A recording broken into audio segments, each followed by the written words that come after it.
டேய் நீங்களாம் டேரக்டர்னு சொல்கிற அளவுக்கு தமிழ் படங்களில் வந்த ஒரு சில கேரக்டர் ஆர்டிஸ்ட்டும் காமெடியனும் பின்னாடி பல படங்களை இயக்கியிருக்காங்க. அது என்னென்ன படங்கள்னால் இந்த வீடியோவில் இன்றைக்கி நம்ம பார்க்க போகிறோம். சில வருஷங்களுக்கு முன்னாடி தானாக்காரங்கிற ஒரு மூவி ரிலீஸ் ஆச்சு. இந்த மூவியில் விக்ரம் பிரபு நடிச்சிருப்பார்.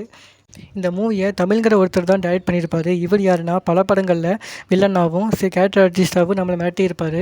நீ எப்படி இந்த பிஆர்எஸ்லேருந்து காக்கி சட்டையை போட்டுக்கிட்டு வெளியே போகிறேன்னு நான் பார்க்க. இந்த விஷயம் தெரிஞ்சதுக்கப்புறம் எனக்கு ரொம்ப ஷாக்கிங்காக இருந்துச்சு. ஏன்னா விக்ரம் பிரபுவோட கெரியர்லேயே இந்த படம் அவ்வளவு ஒரு முக்கியமான படம்னு சொல்லலாம். காமெடினா கலக்கிட்டு இருந்த சந்தானத்தை ஹீரோவாக அறிமுகப்படுத்தின படம்னா வல்லவனுக்கு புல்லும் ஆயுதம் தான். அந்த படத்தை ஸ்ரீகாந்துங்கிற ஒரு காமெடியன் தான் டைரக்ட் பண்ணியிருக்காரு. இவர் பல படங்களில் காமெடியனாக ரோல் ப்ளே பண்ணியிருக்காரு.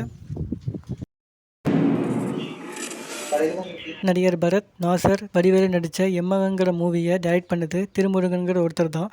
இந்த திருமுருகன்கிறது யாருன்னா பல படங்கள்லேயும் நாடகங்கள்லேயும் கேரக்டர் ஆர்டிஸ்டாக பண்ணியிருக்காரு. இவர் பல நாடகங்களில் டைரக்டும் பண்ணியிருக்காரு. இப்போது நாம் தமிழர் கட்சி தலைவராக இருக்கிற நடிகர் சீமான் ஒரு காலத்தில் நடிகர் மாதவனை வச்சு தம்பிங்கிற படத்தை டைரக்ட் பண்ணியிருக்காரு. என்ன செய்யறது? இங்கே சைலன்ஸ்ங்கிறதே சத்தமாக தானே சொல்ல வேண்டியிருக்கு.